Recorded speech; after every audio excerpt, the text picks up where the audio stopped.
बाल दिवस संगोष्ठी कार्यक्रम में शामिल हुए सीएम साहिबजादों के बलिदान की कहानी स्कूली पाठ्यक्रम में शामिल करने की घोषणा। वीर साहिबजादों के बारे में पढ़ेंगे छत्तीसगढ़ के बच्चे। पूर्व पीएम मनमोहन के निधन पर उप मुख्यमंत्री अरुण साव ने जताया शोक, कहा देश के लिए एक अपूरणीय क्षति।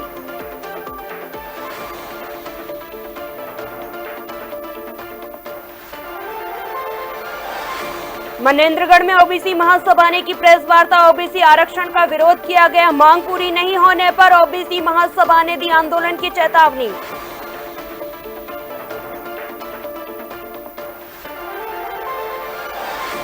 खैरागढ़ में ठगी का अनोखा मामला सामने आया। लॉटरी का झांसा देकर युवक से की ठगी। आरोपी को पुलिस ने किया गिरफ्तार।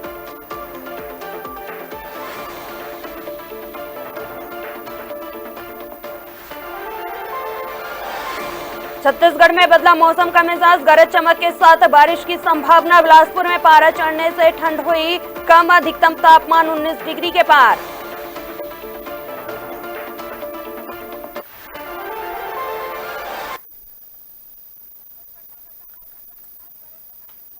नमस्कार, बहुत स्वागत है आपका डीएनए न्यूज में और मैं हूं आपके साथ नवजीत कौर। चलिए अब रुक करेंगे छत्तीसगढ़ के बुलेटिन की ओर।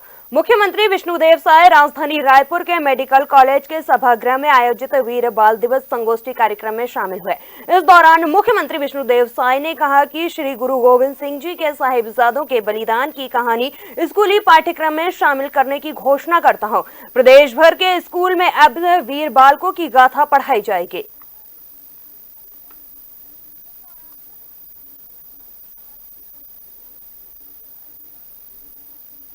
गुरु गोविंद सिंह के साहिबजादे जोरावर सिंह जी और फतेह सिंह जी, जो मात्र 6 साल और 9 साल के उम्र के थे, उन्होंने अपने देश और धर्म के लिए अपने प्राणों की आहुति दे दी।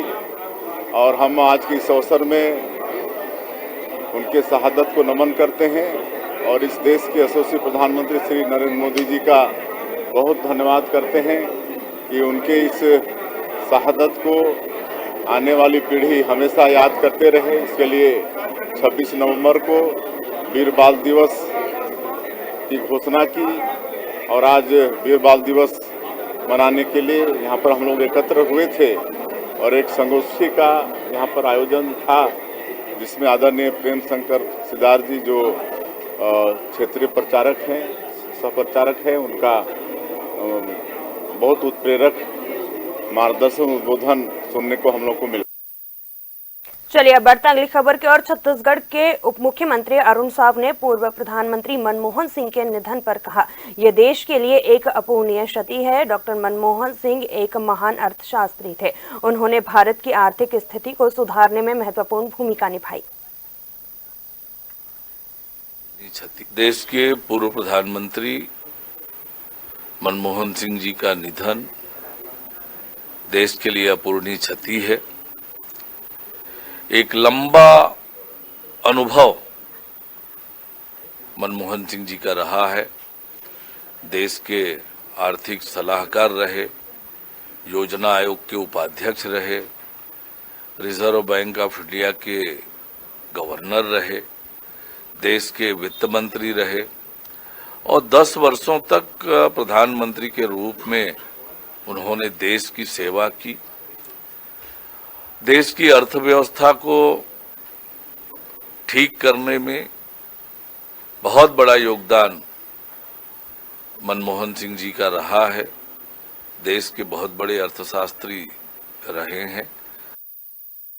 चलिए बढ़ते अगली खबर की ओर। खबर कोंडागांव से है, जहां पर पिछड़ा वर्ग समाज को नगरीय निकाय चुनाव, त्रिस्तरीय पंचायत चुनाव 2024-25 आरक्षण में किए गए कटौती को लेकर छत्तीसगढ़ सर्व पिछड़ा वर्ग समाज 30 दिसंबर को बस्तर संभाग बंद, कोंडागांव जिला महाबंद और धरना प्रदर्शन करेगा, जिसके संबंध में प्रेस वार्ता कर जानकारी दी गई है।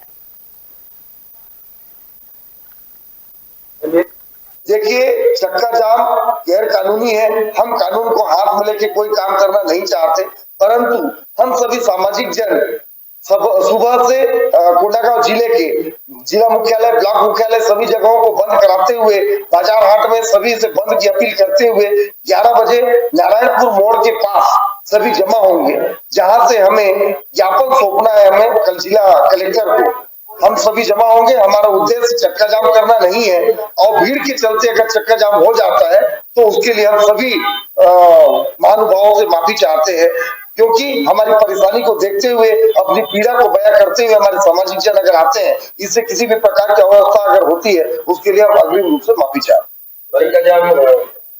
देखिए, चक्का जाम तो नहीं, परंतु बंद का आह्वान संपूर्ण बस्तर संभाग में किया गया है, और संपूर्ण बस्तर संभाग बंद रहेगा। संभाग मुख्यालय, जिला मुख्यालय, ब्लॉक मुख्यालय के साथ साथ उस दिवस में जहां बाजार होना है, उन सभी को हम बंद की अपील कर रहे हैं। केवल हाईवे या पूरा गांव सड़क सभी भी बंद होने की संभावना?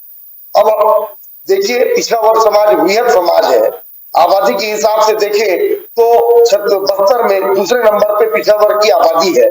तो सामाजिक जनों की जागरूकता के ऊपर निर्भर करता है वे कितनी संख्या में बढ़ चढ़ कर आते हैं। सभी गांवों में पिछड़ा वर्ग समाज निवास करता है। अगर सभी के सभी उठकर आते हैं तो मुझे लगता है कि NH, SH सभी बंद होना, मजबूरन बंद होना पड़ेगा। मनेंद्रगढ़ जिला मुख्यालय में ओबीसी महासभा के द्वारा आरक्षण को लेकर प्रेस वार्ता का आयोजन किया गया है, जिसमें जिला अध्यक्ष ने बताया कि ओबीसी का आरक्षण पूर्व की सरकार में 50% था, लेकिन इस बार जो आरक्षण किया गया है वो 0 हो गया है, जिसको लेकर हमने पूर्व में कलेक्टर और CM के नाम में ज्ञापन सौंपा था, जिसमें मांग की गई थी कि पूर्व की भांति हमें जो आरक्षण मिल रहा था वे हमें दिया जाए। अगर हमारी मांगे पूरी नहीं होंगी तो हम सभी ब्लॉक मुख्यालयों और आंदोलन करेंगे। उसके बाद जिला मुख्यालय में एक बड़ा आंदोलन करेंगे। उसके बाद भी हमारी मांगे पूरी नहीं होती है तो हम माननीय न्यायालय के शरण में जाएंगे।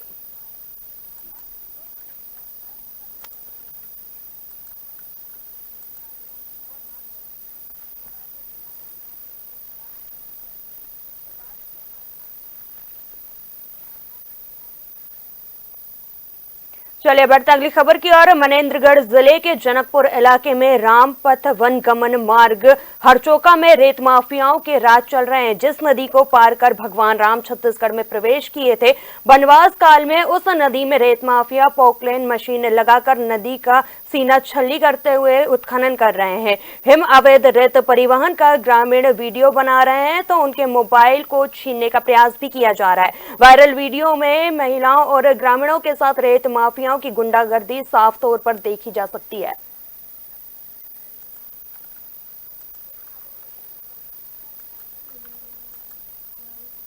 कोरिया और MCB जिले में इस वर्ष समर्थन मूल्य पर धान की खरीदी 14 नवंबर से चालू है, जहां शासन ने किसानों को इस वर्ष 1 एकड़ में 21 क्विंटल की खरीदी की मात्रा निर्धारित की है। 31 की घोषणा को देखते हुए किसान अपने खातों में पंजीयन अनुसार खाते में धान की पूरी मात्रा देकर धान की विक्रय कर रहे हैं। वहीं शासन ने किसानों को सोसाइटी में किसी प्रकार की समस्या न हो, इसके लिए प्रासंगिक व्यय की राशि भी जारी करती है।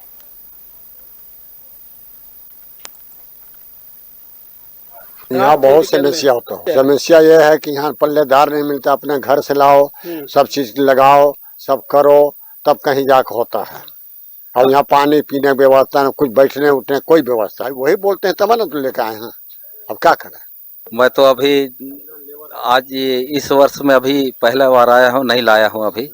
ये नया नया वहाँ पास खुला था तो परसा लाया था, तो वही अपने कर्मचारी अपने साथ लेके गांव से आए थे। यहाँ पल्ले उल्लेदार नहीं था और वहाँ भी पानी वानी का व्यवस्था नहीं था। चलिए बढ़ते अगली खबर की ओर। खबर खैरागढ़ से है, जहां मोबाइल नंबर पर अनचाहे नंबरों के माध्यम से आए दिन ठगों के द्वारा लाखों की लॉटरी फंसाने का झांसा देकर भोले भाले ग्रामीणों से लाखों रुपए की ठगी की जाती है। ऐसा ही एक मामला खैरागढ़ जिला में 7 महीने पहले सामने आया था, जिसमें किरण साहू जो खेती किसानी का काम करता है, उसके पास अचानक एक दिन अज्ञात नंबर से फोन आता है तो आपके नंबर पर लकी ड्रॉ निकला है ऐसा कहा जाता है, जिसमें 20 लाख की लॉटरी लगी है। जागरूक जागरूकता की कमी होने के चलते किरण साहू ठगी करने वाले आरोपियों के झांसे में आकर आरोपी के खाते में धीरे धीरे लगभग 2 लाख रुपए ट्रांसफर कर दिए। वहीं ठगी के आरोपी के द्वारा दोबारा जब पैसे मांगे गए तब जाकर किरण साहू को एहसास हुआ कि उसके साथ ठगी हो रही है, जिसके बाद पुलिस चौकी और खैरागढ़ थाने ने आकर उन्होंने शिकायत दर्ज कराई है, जिसके बाद चौकी जलबांधा की संयुक्त टीम ने कार्रवाई कर साइबर ठगी के आरोपी को पुलिस ने उत्तर प्रदेश के झांसी से गिरफ्तार कर लिया है। पुलिस की शुरू में फार्म वर्क की 450 रुपये लगी इसे करके, तो 450 रुपये लगी इसी मतलब 4-5 बार इसे फोन करी से तो ते पर में मतलब 450 ला ओकर बाद की से हम फिर 450 के बाद में फिर हम पैसा भेज मतलब और कहीं काम में लगी इसी के फिर हम 10,000 मांगी। 10,000 के बाद धीरे धीरे झूठ बोल के ना बहुत सारा पैसा मांगते थे। टोटल कितना पैसा मांगते? 2,23,000। क्या चीज के नाम से पैसा मांग रहे? वो लॉटरी लगी रही से ऐसे करके मतलब झूठ बोल के मांगे रही से। कितना लॉटरी लगी? 20 लाख की। 20 लाख। हाँ। तो फिर कितना पैसा दे रहे हो? 2,23,000। 2,23,000। आज आरोपी पकड़ में आ गए तो कुछ मिले आरोपी के पास? नहीं, मोर से भी कहीं नहीं मिले। मतलब मेरे हिसाब से अभी पुलिस मस्त भी काम कर रहा है और मैं एकदम गरीब आदमी हूँ, मेरा पैसा चला गया था तो अभी आरोपी को भी पकड़ कर लाया है। तो अभी क्या कहना चाहोगे खैरागढ़ पुलिस से? मैं साइबर ठगी का शिकार था और सभी आदमी से निवेदन करता हूँ कि साइबर ठगी से बचे आप और सबको बचाएं। और मैं खैरागढ़ पुलिस वाले से धन्यवाद करता हूँ। ये मेरा भतीजा है किरण कुमार साहू। मेरे दामाद ने मेरे को बताया कि आपके भतीजा को पैसा का इतना क्या जरूरत है और मेरे पास से पैसा के लिए आए हैं करके। तो मैं बोला उसको पैसा की जरूरत तो नहीं है, अगर रहता तो मेरे को बोलता, अपने पिताजी को बोलता, और मेरे केस के बारे में जानकारी नहीं है। फिर मैं और मेरा पिताजी, मैं बोरई में रहता हूँ और मैं और मेरा पिताजी दोनों गए बड़ौदा और जाके घर में बताए पैसा क्या जिसके लिए जरूरत पड़ा है और सब मेहमान लोग को पैसा मांग रहे हैं बोल के।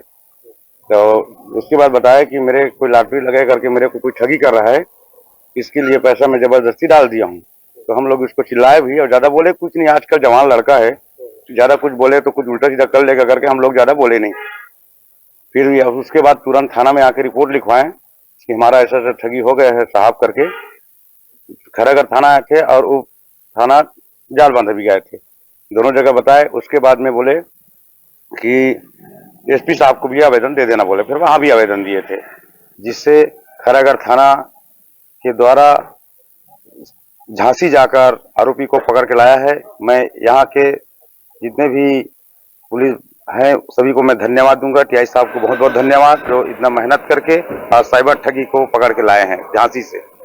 और सभी इस क्षेत्रवासी को कहना चाहूंगा कि साइबर ठगी में न फंसे, किसी को जबरदस्ती का पैसा न दे।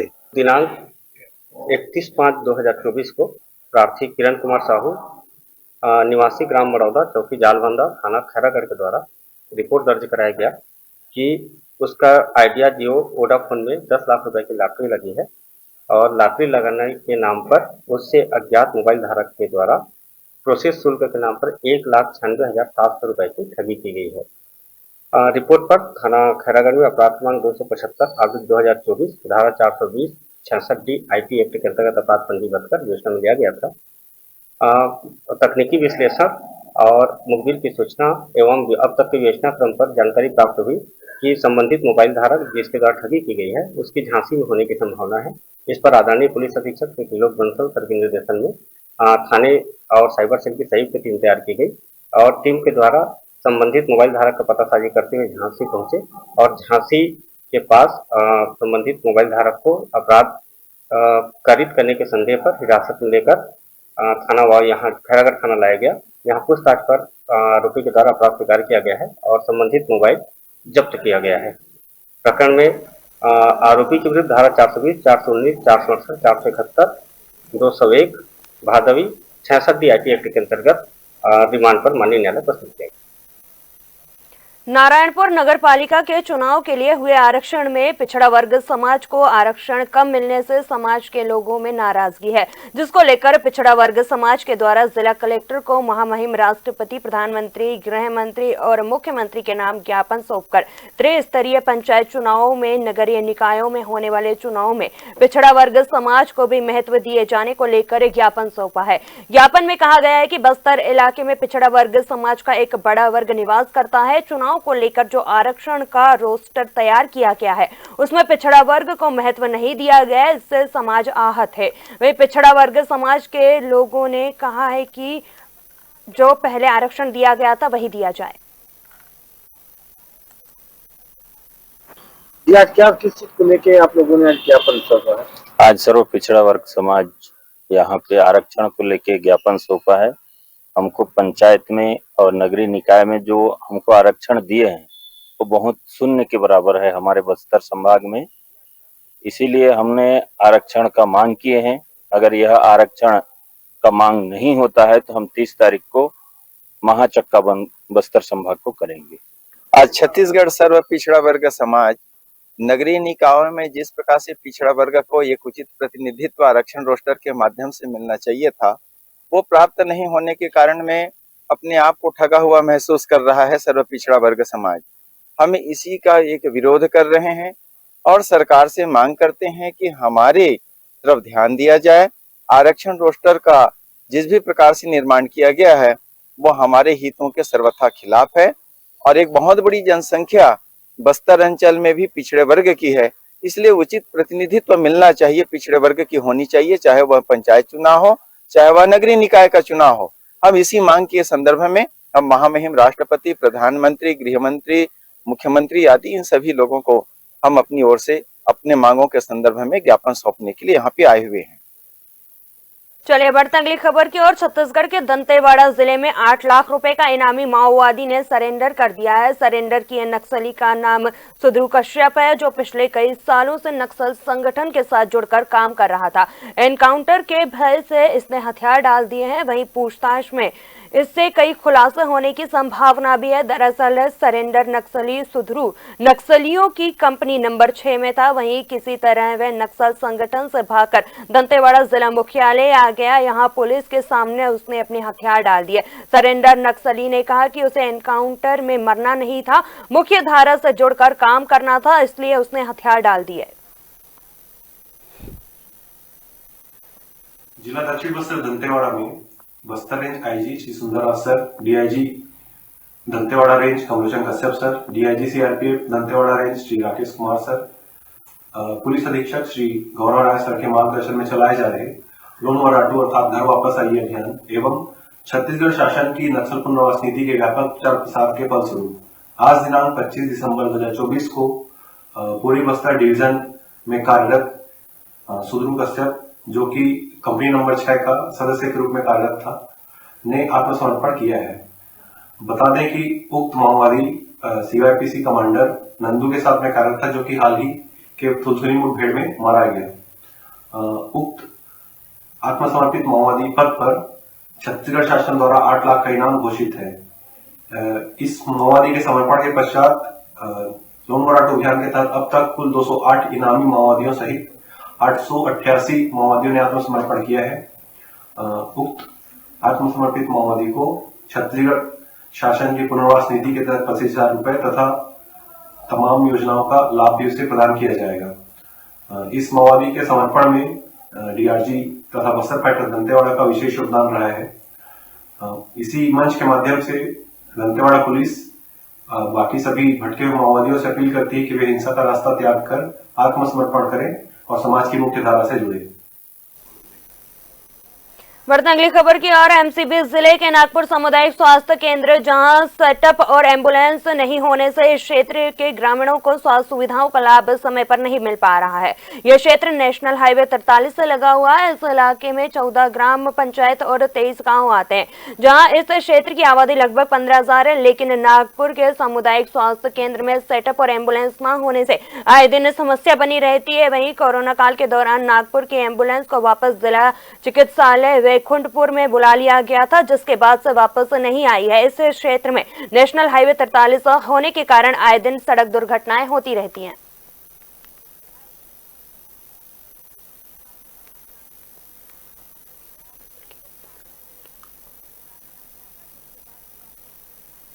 देखिए, एम्बुलेंस पहले यहाँ पे था, लेकिन कोविड के समय पे इसको जब हमारे कोरिया जिला थी तो वहाँ जिला अस्पताल में उस एम्बुलेंस को मंगाया गया।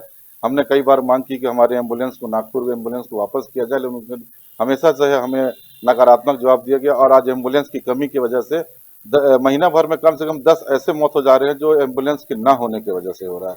आप लोगों के माध्यम से फिर मैं स्वास्थ्य मंत्री जी से अनुरोध करूंगा, निवेदन करूंगा कि पहले जल्द से जल्द से एम्बुलेंस की सुविधा नागपुर में दिया जाए। तो उनसे क्या मांग करेंगे आप? उनसे देखिए, माननीय मंत्री जी से हमारी एक बार चर्चा हुई थी और माननीय मंत्री जी भी बोले इस बार बजट में, जैसे यहाँ एक बोर्ड भर लगा दिया गया था पूर्ववर्ती सरकार और पूर्व विकास पुरुष जो यहाँ के कहने वाले गुलाब कमरो जी के द्वारा, सिर्फ एक बोर्ड लगा दिया गया सामुदायिक स्वास्थ्य केंद्र का, जबकि हकीकत में कागज में कहीं कुछ नहीं था। वो तो हमारी सरकार आने के बाद में माननीय मंत्री जी उसके पूरे कागज कंप्लीट कर यहाँ, और अभी बजट में सामुदायिक स्वास्थ्य केंद्र का बजट भी हमारे यहाँ आ जाएगा और अच्छा बिल्डिंग बनेगा, एम्बुलेंस भी आ जाएगी। माननीय मंत्री जी से बात हुई है। स्वास्थ्य मंत्री से मैंने लिखित में भी इससे पूर्व में आवेदन दिया था और एक एम्बुलेंस आई थी, फिर उस एम्बुलेंस को मनेंद्रगढ़ ले गया यहाँ से। और यहाँ 22 ग्राम लगभग है जहाँ आए दिन किसी की तबीयत भी खराब हो जाता है अचानक, तो यहाँ के लोगों को एम्बुलेंस सुविधा नहीं मिल पा रहा है। और यहाँ सामुदायिक स्वास्थ्य केंद्र में सेटअप की भी व्यवस्था नहीं है। जो सेटअप होना चाहिए, जो सुविधा मिलना चाहिए, वो सुविधा नहीं मिल पा रहा है। मैं स्वास्थ्य मंत्री जी से मांग करता हूँ कि हमारे क्षेत्र को ध्यान में रखते हुए एम्बुलेंस और यहाँ सेटअप की व्यवस्था। छत्तीसगढ़ के बुलेटिन में फिलहाल इतना ही। मुझे दीजिए इजाजत और अन्य खबरों को जानने के लिए देखते रहिए DNA न्यूज। नमस्कार।